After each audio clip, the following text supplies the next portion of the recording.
Going on, you guys?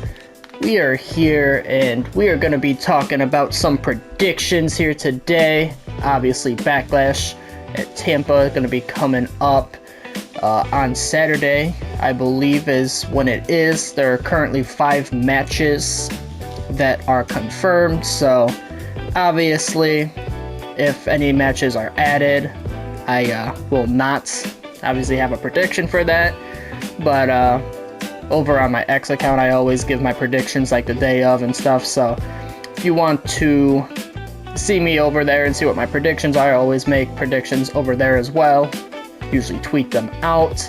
But either way, that's what we're going to be doing here today, going to give predictions.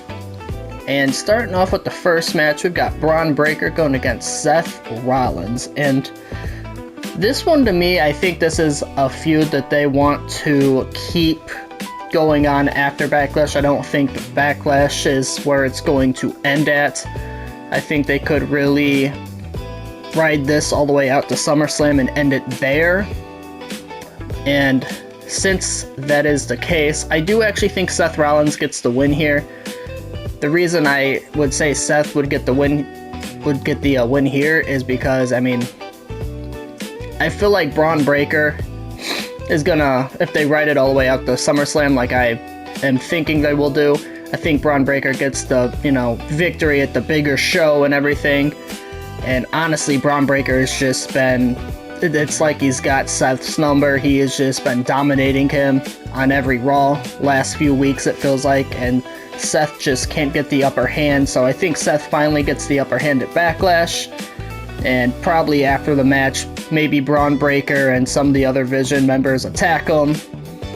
And I don't know, we've been getting the Street Profits coming out to help him, so maybe we get a Vision, the Vision will eventually team up and go against Seth and the Street Profits at some point, and they'll just do the long game until SummerSlam. So I think Seth gets the win here. Braun will probably attack him after the match to keep that feud going. But that's my first prediction for Backlash. My second one, obviously, we've got some tag team action. Danhausen supposed to find a partner to go against The Miz and Kit Wilson.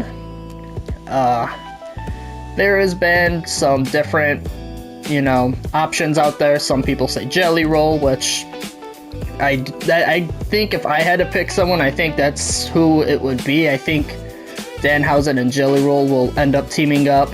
I think there's been some people thinking maybe John Cena goes against, the word of him just being like, oh, I'm done with wrestling. Think maybe he comes back for one match. I don't think Cena will do that, personally. I mean, I wouldn't be against it if he did. And other than that, I don't really know. I mean, I know Elton Prince has been out. I think that would be really random if Elton Prince came back and was going against Kit Wilson, So it's I don't really know who's going to team with Danhausen, but whoever it is, I obviously do see Danhausen and the mystery tag team partner getting the win against The Miz and Kit Wilson. I don't see Danhausen losing. I think this should just kind of be like an entertaining kind of match. I'm not really looking, all of Danhausen stuff is more just entertainment for me. He's not a bad wrestler. I've actually enjoy what I see from him in the ring, and he's just an entertainment gimmick, and that's okay with me because we've got R-Truth as well. That's like that is, we've got people to be entertainment gimmicks, and that is it's fine. But I do think it might be Danhausen and Jelly Roll. I don't know how some people are going to feel about that, but it is what it is to me. It's Backlash. It's not that big of a deal. Third match of the night, we've got Sami Zayn going against Trick Williams. I think Trick Williams retains here. I don't see in what world why Trick would lose the title to Sami Zayn. I mean, if you wanted Sami Zayn to have a title reign as a heel, I think you should have just probably had him retain at WrestleMania, to be honest. I don't think there's no reason to put it on Trick for maybe a month or so before you're taking it off of him and just being like, here you go, Sammy, have a heel title reign. I just don't really think that makes sense to me personally. I think Trick Williams wins. Eventually, Carmelo Hayes will be back in the mix. So, Trick Williams retains the United States title at Backlash. Fourth match, we're going to talk about Asuka, Io Sky. I mean, there's still probably some people out there that believe maybe this, whole Kairi Sane thing happens. Maybe they do what they did with R-Truth and Kairi Sane returns and, turns on Asuka or whatever. I don't see that happening. It would be awesome. It would be great. But I just don't see it happening personally. If it did, if it does happen, hey, great. I'm glad that I was wrong. But I don't see it happening. And I think Io Sky wins here. And I think they just kind of forget about this after that. I don't think they continue with the Asuka Io thing. I think this is it afterwards. But Io Sky, I have getting the victory at Backlash.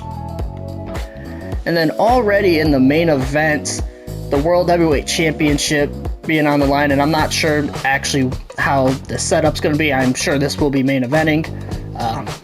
Jacob Fatu, Roman Reigns. I mean, obviously, I think Roman Reigns is going to retain here.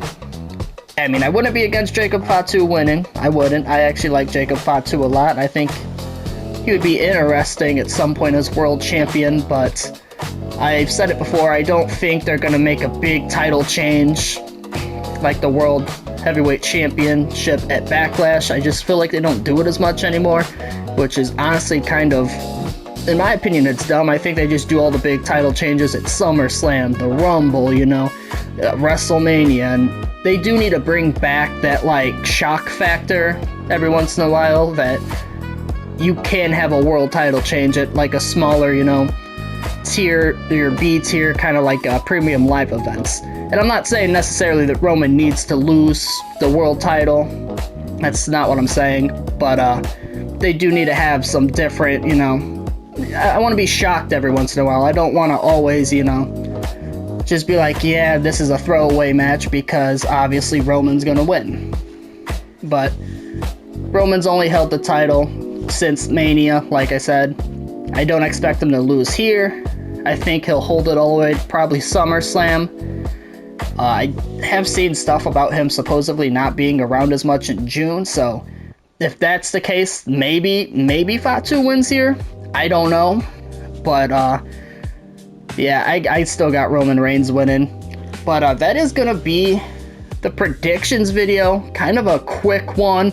Only 5 matches, and I know I probably didn't have crazy explanations for every single match, but I mean, right after WrestleMania, I feel like, we're just starting to slowly get back, into the, I consider it a new season. I feel like the end of the wrestling season, I guess, is WrestleMania, even though it's technically the 3rd month in, which is really weird, but either way, getting a little off track there. Hope you guys enjoyed the video. Let me know in the comments below, what do you think's gonna happen at Backlash? Leave in the comments, what are your predictions? I always love to see what other people think will happen. Give me some bold predictions. What you think might happen, whether it's returns, call-ups, maybe if you think there's some other call-ups that are gonna happen, or if you think there might be some matches added. I mean, I don't think there will, but hope you guys enjoyed, like I said, and if you did, as always, please remember to like, subscribe, and turn on the notification bell so you know when I have videos, make them, and post them. And we will see you in the next one, and AC Entertainment is out. Peace.